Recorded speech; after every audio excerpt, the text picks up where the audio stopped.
నమస్కారం. ఈరోజు దేశవ్యాప్తంగా జరిగిన ముఖ్యమైన వార్తలను ఇప్పుడు తెలుసుకుందాం. మీతో నేను మీ పేరు. ముందుగా జాతీయ భద్రతకు సంబంధించిన ఒక ముఖ్యమైన వార్తతో ప్రారంభిద్దాం.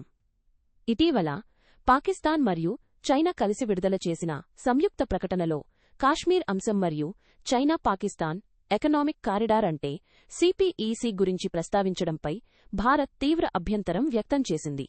ఈ ప్రకటనను భారత్ తీవ్రంగా ఖండించింది. విదేశాంగ మంత్రిత్వ శాఖ ఒక ప్రకటనలో కాశ్మీర్ భారతదేశ అంతర్గత వ్యవహారమని, ఇందులో ఏ ఇతర దేశం జోక్యం చేసుకోవడానికి వీలు లేదని స్పష్టం చేసింది. అంతేకాకుండా సిపిఈసి భారతదేశ సార్వభౌమత్వాన్ని ఉల్లంఘిస్తుందని, ఇది పాకిస్తాన్ ఆక్రమిత కాశ్మీర్ గుండా వెళ్లడం అన్యాయమని భారత్ మరోసారి గట్టిగా తెలిపింది. చైనా మరియు పాకిస్తాన్ ఇలాంటి సున్నితమైన అంశాలపై ప్రకటనలు చేయడమిరు దేశాల మధ్య ఉన్న సంబంధాలను దెబ్బతీస్తుందని భారత్ హెచ్చరించింది. మన దేశ భద్రతకు సార్వభౌమత్వానికి సంబంధించిన ఎలాంటి అంశంలోనూ రాజీ పడబోమని భారత్ పునరుద్ఘాటించింది. ఇది అంతర్జాతీయ వేదికలపై భారతదేశ స్థానాన్ని, దాని దృఢత్వాన్ని మరోసారి స్పష్టం చేస్తుంది. ఇక రాజకీయ వార్తల్లోకి వెళ్తే, కర్ణాటకలో చోటు చేసుకున్న పరిణామాలు ఇప్పుడు దేశ రాజకీయాల్లో చర్చనీయాంశంగా మారాయి.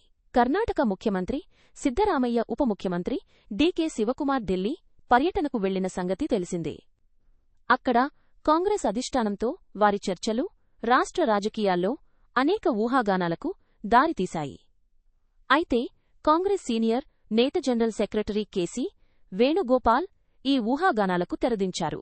వారి ఢిల్లీ పర్యటనలో ప్రధానంగా రాజ్యసభ ఎన్నికలపై మాత్రమే చర్చలు జరిగాయని, రాష్ట్ర మంత్రివర్గ విస్తరణగానీ ఇతర అంతర్గత రాజకీయ అంశాలుగానీ చర్చకు రాలేదని ఆయన స్పష్టం చేశారు. ఈ ప్రకటనతో కర్ణాటక రాజకీయాల్లో నెలకొన్న ఉత్కంఠకు కొంతవరకు తెరపడినట్లయింది. అయితే కాంగ్రెస్ అంతర్గత రాజకీయాల్లో ఎప్పుడు ఎలాంటి పరిణామాలు చోటుచేసుకుంటాయో వేచి చూడాలి. అదే సమయంలో పశ్చిమ బెంగాల్లో అక్రమ వలసదారుల బహిష్కరణ డ్రైవ్ ప్రారంభం కావడం ఇప్పుడొక పెద్ద సామాజిక సమస్యగా మారింది. పశ్చిమ బెంగాల్ ప్రభుత్వం అక్రమ వలసదారులను గుర్తించి వారిని బహిష్కరించే ప్రక్రియను ప్రారంభించింది. దీంతో చాలా మంది వలసదారులు తమ నివాసాలను విడిచిపెట్టి సరిహద్దుల వద్దకు చేరుకుంటున్నారు.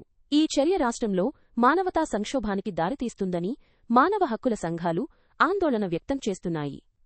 ముఖ్యంగా బంగ్లాదేశ్ సరిహద్దుకు ఆనుకుని ఉన్న పశ్చిమ బెంగాల్లో ఇలాంటి పరిణామాలు చోటు చేసుకోవడం కొత్త కాదు. అయితే ఈ డ్రైవ్ వల్ల నిర్వాసితులైన వారికి సరైన పునరావాసం కల్పించాల్సిన బాధ్యత ప్రభుత్వంపై ఉంది. ఈ విషయంలో కేంద్ర రాష్ట్ర ప్రభుత్వాలు సమన్వయంతో పనిచేయాలని పలువురు సూచిస్తున్నారు. ఇక విద్యారంగానికి సంబంధించిన ఒక వార్త.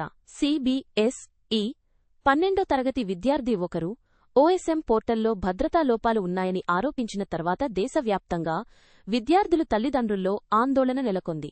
అయితే సిబిఎస్ఈ దీనిపై స్పష్టత ఇచ్చింది. ఎటువంటి భద్రతా ఉల్లంఘన జరగలేదని, పోర్టల్ పటిష్టంగా ఉందని బోర్డు ప్రకటించింది. విద్యార్థులు భయపడాల్సిన అవసరం లేదని, వారి డేటా సురక్షితంగా ఉందని సిబిఎస్ఈ హామీ ఇచ్చింది. అయితే ఈ విషయంలో దూరదర్శన్ యాంకర్ ఒకరు ఢిల్లీ విద్యార్థిని పాకిస్తానీ అని సంబోధించినందుకు క్షమాపణలు చెప్పారు. ఇది సమాచార ప్రసార రంగంలో ఉన్నవారికి మరింత బాధ్యతాయుతంగా వ్యవహరించాల్సిన అవసరాన్ని గుర్తు చేస్తుంది. మీడియా వేదికలు తమ పదజాలాన్ని ఎంచుకునేటప్పుడు మరింత జాగ్రత్తగా ఉండాలి, లేకపోతే అది సమాజంలో అనవసర అపార్థాలకు దారితీస్తుంది. తమిళనాడు రాజకీయాల్లో కీలక పరిణామాలు చోటు చేసుకుంటున్నాయి. ఇటీవలి కాలంలో ఏఐఏడీఎంకేలో తలెత్తిన సంక్షోభం, పార్టీలో చీలికలు, వర్గ పోరాటాలు ఇప్పుడు పరాకాష్ఠకు చేరుకున్నాయి. తిరుగుబాటు ఏఐఏడీఎంకే ఎమ్మెల్యే బాలకృష్ణారెడ్డి, ఎడప్పాడి పళనిస్వామి ఈపీఎస్కి మద్దతు తెలుపుతూ తమ తప్పుకు క్షమాపణ కోరుతూ ఒక లేఖను సమర్పించారు. ఇది ఈపీఎస్ వర్గానికి ఒక పెద్ద ఊరటనిచ్చింది.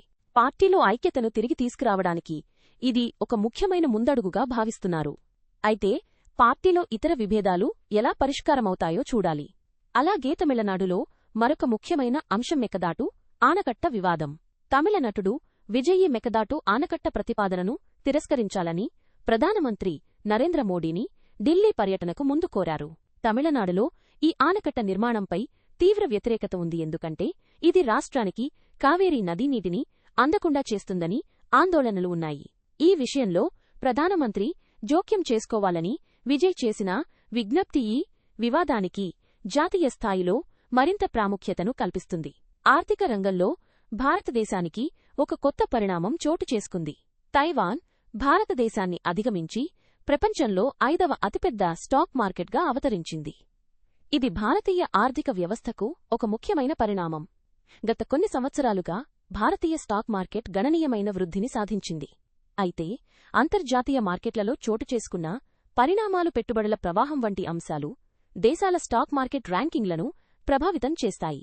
తైవాన్ యొక్క టెక్నాలజీ రంగం, సెమీకండక్టర్ పరిశ్రమల బలం వారి స్టాక్ మార్కెట్కు గణనీయమైన బెస్ హాలంతా తీనతను చేకూర్చిందని విశ్లేషకులు భావిస్తున్నారు. భారతదేశం తన ఆర్థిక వృద్ధిని కొనసాగించి అంతర్జాతీయ మార్కెట్లో తన స్థానాన్ని తిరిగి పొందాలంటే మరింత పటిష్టమైన ఆర్థిక విధానాలను అనుసరించాలి. ఇవి ఈ రోజుకు సంబంధించిన ప్రధాన వార్తలు. మరిన్ని వివరాల కోసం చూస్తూనే ఉండండి. నమస్కారం.